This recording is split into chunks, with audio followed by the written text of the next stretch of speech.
শাড়িটা পার হচ্ছে এই যে।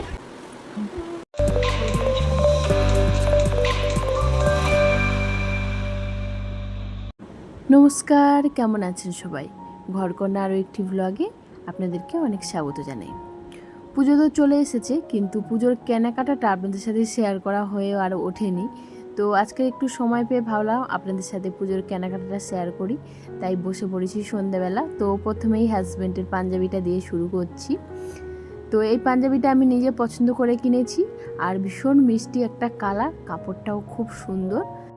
আমার চয়েসের থেকে আমার হাজব্যান্ডের চয়েসটা আরও ভালো, তাও এই পাঞ্জাবিটা আমি পছন্দ করলাম, ওরও ভালো লেগে গেছে কালারটা, তাই জন্য নেওয়া হয়েছে। এই পাঞ্জাবিটা অষ্টমীর দিন পরা হবে। নর্মালি পাঞ্জাবিগুলো সেরকম তো পরা হয় না, কিন্তু এরকম পুজো টুজো আসলে তবেই পাঞ্জাবিগুলো পরা হয়। এবার চলুন আমার শাড়ির কালেকশানগুলো দেখে নিই ঝটপট করে। কেমন আছে শাড়ির কালারটা? এটা হচ্ছে বালুচুরি শাড়ি,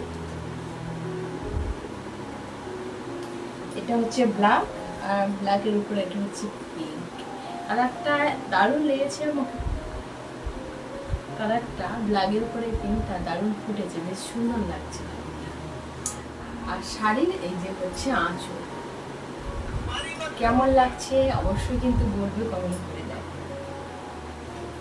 হচ্ছে শাড়ির আঁচল,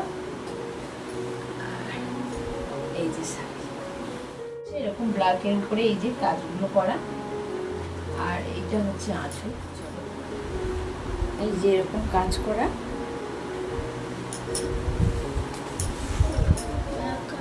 আর এটা হচ্ছে আঁচল,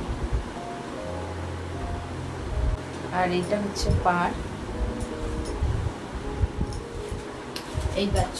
এইবারে আসছে ধামাকাদার শাড়ি, এটা আমি অনেক বার বলে বলে কিনেছি, এর মধ্যে আছে সেই শাড়ি। কত সুন্দর প্যাক করা, এর প্যাক খুলতে আর পরাতে যা সময় লাগে।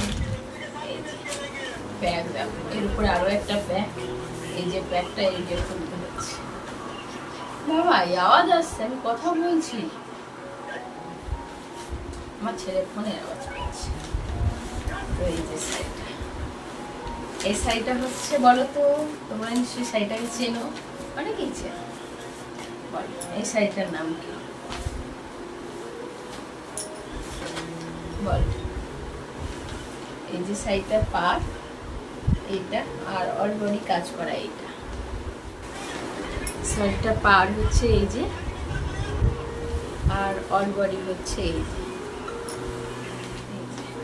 এইটা হচ্ছে আঁচল। তোমাদের কাছ থেকে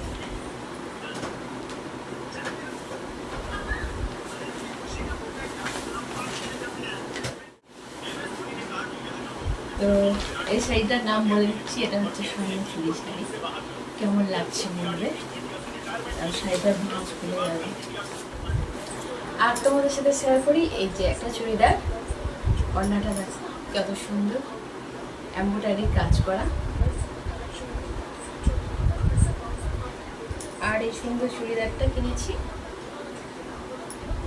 তো এই ছিল আমার শপিং, কেমন লাগছে বলবে কিন্তু তোমরা অবশ্যই কমেন্ট করো, ঠিক আছে? সব জিনিসগুলো এখানে ছড়িয়ে আছে, এগুলো এখন ভাঁজ করতে হবে।